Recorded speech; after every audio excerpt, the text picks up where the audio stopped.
जी अस्सलाम वालेकुम। मैं आपका अपना टाइगर शाह आप न्यूज़ से, और आज मैं आया हूँ एक बहुत ही अच्छी खबर के साथ और अच्छे पैगाम के। तो आज की खबर ये है कि हमारे बहुत ही प्यारे दोस्त ज़िद्दी राना, ज़हीर अब्बास अलमारूफ ज़िद्दी राना, उनकी पंजाबी पिक्चर ज़िद्दी राना के नाम से ही 11 मार्च को रिलीज़ हो रही है। और इस पिक्चर के डायरेक्टर हैं बासु चौधरी साहब। और ये पिक्चर पंजाबी फिल्मों की तरह रवायती हमारी पंजाबी पिक्चर जैसे बनती थी बिल्कुल सेम वैसे बनी है। और इसे देख के अगर आप इसको देखें तो आपको एहसास होगा हम पुराने दौर में पंजाबी फिल्मों के दौर में चले गए हैं। इस पिक्चर की खास बात और खास चीज़ ये है कि इसमें हमारे बहुत ही प्यारे टैलेंटेड सुपरस्टार पश्तो फिल्मों के जहांगीर जानी साहब एज ए विलन कर रहे हैं और बहुत से खूबसूरत स्टार हैं। और ये पिक्चर आप ज़रूर देखिएगा और इसके लिए कामयाबी के लिए दुआ गो मैं भी, और मैं चाहता हूँ कि तमाम दोस्त इसको देखें, उसको मज़ीद कामयाब करें। तो दोस्तों अब आइए इस पिक्चर का, इस खूबसूरत पिक्चर का ट्रेलर देखते हैं और देख के बताइए कैसा है।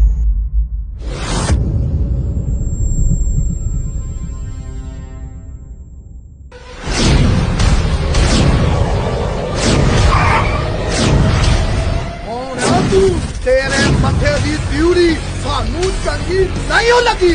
राजपूतां दे घर पलन वाली जिद दा फेरा मौत दा फेरा ही एदा तुरना शेरा वर्गा सारे पंजाब दे गुंडियां दा प्यो एला सिद्धी राणा। सिद्धी राणा किसे बदमाश ने और किसे गरीब को टैक्स लेता रोंदो को टैक्स लेना। ओए सिद्धी राणा दी सत्ते सत्ते सत्ते गोरी हिक उत्ते प्यार दा असर डुलिया,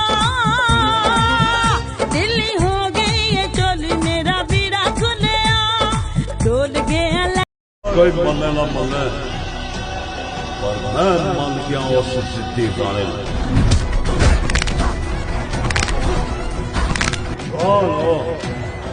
जड़ा जवान दी कदर करे। ओए बगियाड़ा तू आप शेर दे मुंह च नहीं आया, तेनू तेरी मौत ते खिच ले आईए। ओ लालू बगियाड़ ने कदे अपने शिकार नु दूजा साह नहीं लैन दिता।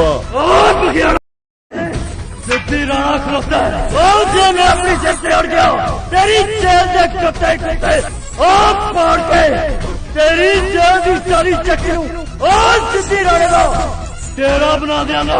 थल्ले नीला डाला पाई हथ विच राडो गल बोस की दा सूट पिया भबदानी, जिद्दी राणा हिक विच वजदानी। लालू बगियाड़ मैदान छट के दौड़ा ले आए।